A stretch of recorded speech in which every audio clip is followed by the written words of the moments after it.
divided into three parts: identity, status, and power.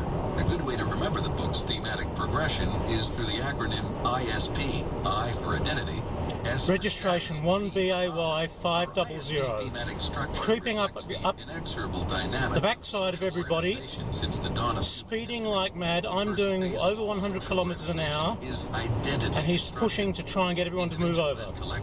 The second phase is unequal distribution of social capital that confers competitive advantages based on its status attributes. And thirdly, social capital is deployed as power in various forms of denomination, material and symbolic, as societies are managed by institutional structures which allocate scarce and surplus resources. We have followed this dynamic sequentially in the pages that follow through our ISP thematic framework. The analytical grid superimposed on this intimidating people can be called 3D.